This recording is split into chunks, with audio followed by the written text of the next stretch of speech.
let me tell you about my grandmother's jollof rice and how a simple pot of food taught me one of life's most precious lessons. You see, growing up in our neighborhood, everyone knew Miss Marie's jollof rice was something special. The way those tomatoes, peppers, and spices would dance together in that pot. Child, it was like watching magic happen right there in her kitchen.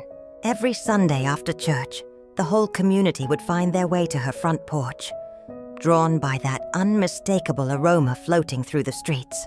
Now, being her granddaughter, I thought I knew everything there was to know about that recipe. I'd watched her make it hundreds of times, memorized every step, every ingredient. So when I moved away to college, I was sure I could recreate that same magic. Lord, was I wrong. I tried and tried, but something was always missing. The rice would be too soft or too hard. The spices never quite right. One day, frustrated after another failed attempt, I called my grandmother in tears. "Baby," she said, her voice warm like honey, "you're trying to cook with your head when you need to cook with your heart. This isn't just about measurements and timing. This is about love, about memories, about home." She told me how her mother taught her to make jollof rice during the hardest times, when money was tight but love was abundant.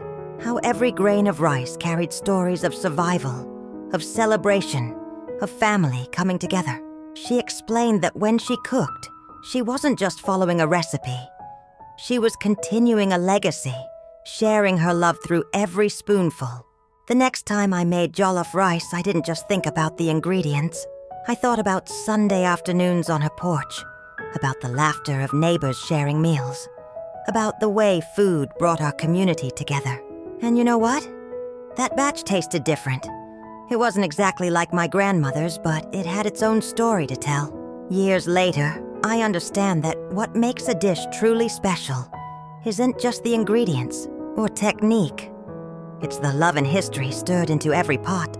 That's why jollof rice will always make you miss home, even if you're not African. Because true soul food doesn't just feed your body.